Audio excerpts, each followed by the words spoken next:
Carter Brown, Mysteries. Adventures in excitement and suspense, based on the best-selling novels by the slick storytelling sensation, Carter Brown.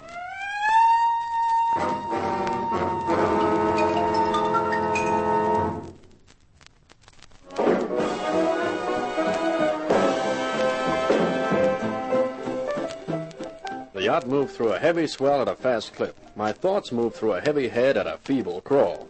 I looked around me. The cabin was fit for a king, but this king's name was Roger. And why Roger King had been drugged and then dragged on board, I hadn't the faintest idea. All I knew was that first I was working for Polvey, trailing Elise and Crease.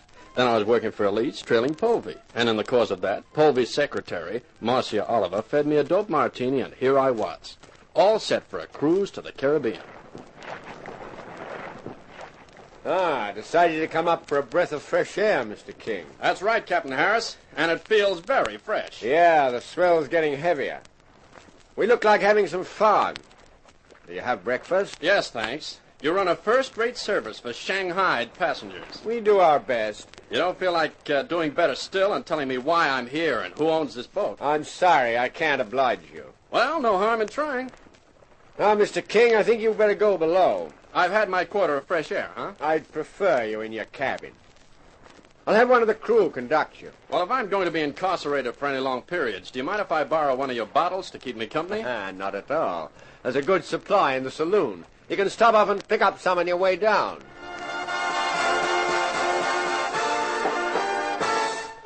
I didn't notice the rest of the day pass, due largely to the bottle, whose contents transferred from it to me made things seem less bewildering. And then it happened.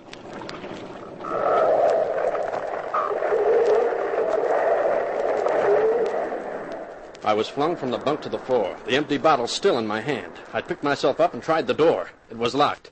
The engines had stopped. Up above, I heard footsteps running along the deck, and after a while there was silence, except for a single sinister sound, the plash of running water. The cabin tilted to a crazy angle, and I could see the water creeping in under the door, and I was forced to the comfortless conclusion that I'd been left to my fate. And then I was proved wrong. Well, hi there, sailor. How's the hornpipe? You're drunk. That's right, Captain. Perhaps it's just as well. We hit a reef, Mr. King. Got too close inshore in this fog. Well, never mind. There are plenty of yachts. It's bad luck for you, though. If this hadn't happened, you could have enjoyed a 10-days cruise. And then we'd have dumped you someplace. And that would have been it.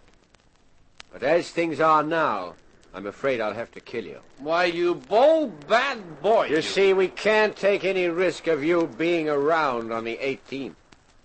That was the whole reason for getting you aboard, to keep you out of the way till after the 18th.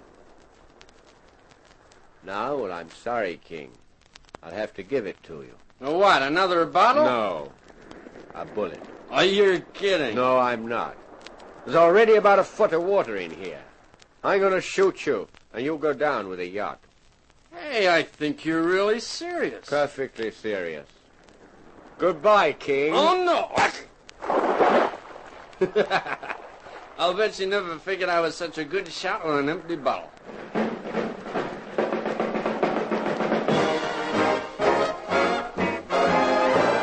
The bottle I had thrown in desperation had struck Harris just above the temple. If I'd been stone cold sober, I don't think I'd ever have done it. I left him lying there in the water, which was rapidly rising in the cabin, and made my way to the deck. I looked at the reef on which the yacht had struck, then at the waves now pounding hungrily against the sides of the vessel. Suddenly it lurched onto my feet.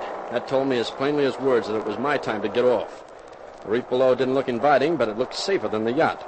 I swung out over the guardrail and let myself drop.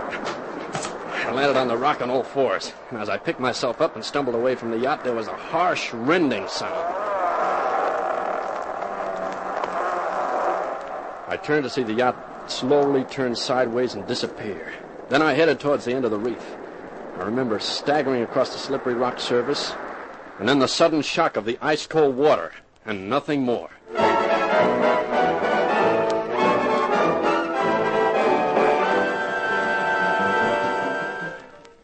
Take it easy now. Come on, drink some more.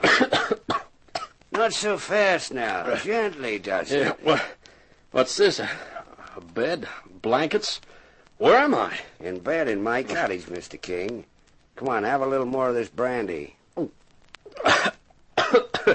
Hey, how'd I get here? I found you on the beach. You must have made it to the end of the reef and swum the rest of the way. Don't remember. Only remember the water. I saw the yacht strike. Then I came down to the beach later. I saw an upturned dinghy out at sea. And then I found you. What about the others? Don't know. Well, perhaps you'd better not talk anymore, Mr. King. You know my name. Well, when I stripped off your clothes, I took out your wallet. Naturally, I looked through it, but can't your safe, your license, your money, everything. My name was Wallace, by the way. Hugh Wallace. Well, Mr. Wallace, I guess I owe my life to you. That seems to entitle you to the whole story.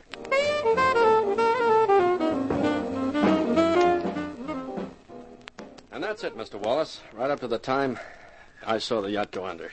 The rest of it, well, you know. It's an incredible story. Now, what are you going to do now? Going back to where I came from. I'm annoyed enough now to want a piece of revenge. And another thing, too.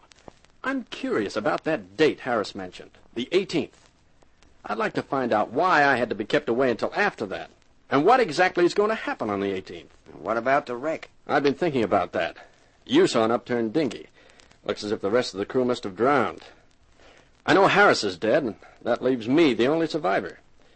I'd like to keep quiet about the wreck for two reasons. One, because to explain Harris's death would be awkward.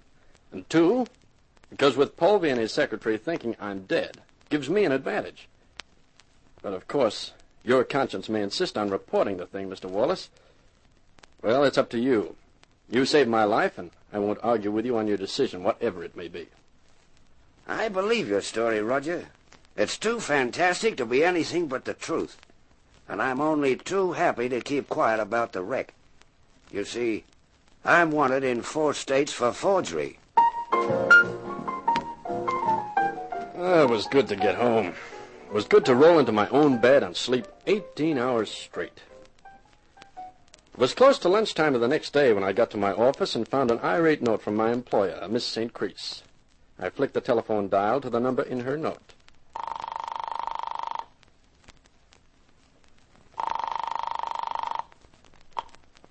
Hello? Good morning, Elise. Roger King speaking. Oh, I got your note. The tone of it seemed rather angry. with good reason. Where have you been the last 3 days? Around. A round is expensive at $200. That is the amount I paid you, remember? I want more than that. You'll get it. I've been busy. I couldn't wait around my office for you to call. This had better be good. Otherwise, I shall ask Johnny to call on you and convince you that it is better to produce results. Johnny? He was driving my car the other night, remember? Johnny bends iron bars before breakfast simply because he has to work off his surplus energy. That ape. If he gets near me, I'm liable to forget I'm trying to be a gentleman and break a chair over his head. Oh, I'll tell him that. It will worry him for weeks. Now, look, leaving your playmate Johnny out of the picture for a while, I'm onto something really good. What is it? I can't tell you yet, not until I'm really sure. Mr. King, this begins to sound like stalling to me. Now, just give me 2 more days. After all, as long as you know before the 18th, it's all right, isn't it? Very well. I'm prepared to give you 2 more days. But if I don't hear from you by then, you will really be in trouble. That I can guarantee, Mr. King. So, the 18th means something to you too, baby. The question is, what? And I figure there's only one person who can tell me that.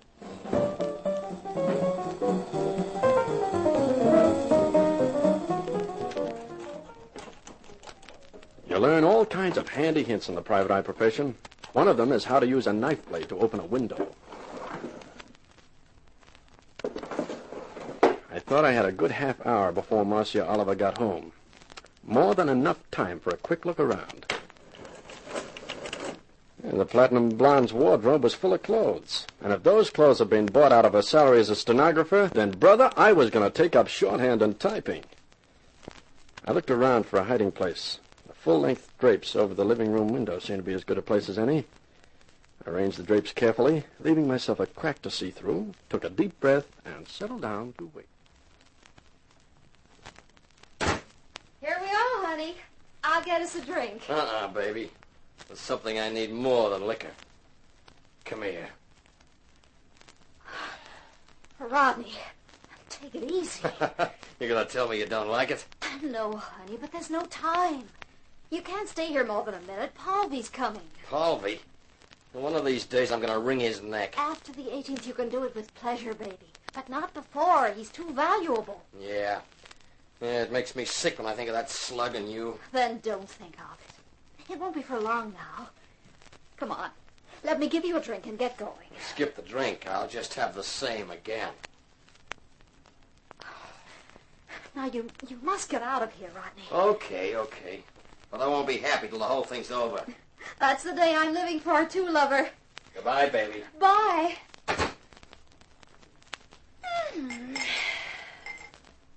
You could pour one for me, too, Marcia. Only this time you can skip the Mickey Finn. You're dead. You mean I should be dead, but I'm not. How did you get in here? Through the window. I've been behind the curtains for quite a while. Oh. Well, I don't know what you want here, but Mr. Paulvy will be calling very soon. For his regular visit, huh? Which explains all that expensive clothing you own. If he finds you here, he'll turn you over to the police. I don't think so, baby. Not after that little sea trip you arranged for me. You and Polvy, I presume. I think you'd better give me a little information. If you don't, I'll tell Polvy of the pretty little scene I just witnessed between you and dear Rodney. I'm sure he'd love to hear all about it. What do you want? For a start, the 18th. That's a date everyone seems to be interested in. What happens then? I don't know. Now, baby, don't start with the fairy stories. Paulvy says he's pulling off a big deal then. There'll be a stack of money in it, and I'll get some. That's all I know. Well, that could be true, I guess. And why did you slip me that dope martini? I was scared when you said you followed me home. I thought Paulvy's wife might have put you onto me. I wanted to keep you here until I could get in touch with Paulvy and ask him what to do. And he suggested the sea trip? Yes. I don't think I believe you, but I can wait. When Paulvy comes tonight, find out something definite about the 18th. I'll call back around midnight. You'd better know then, or I'll blow the whole works to Pal Paulvy. So it's up to you, baby.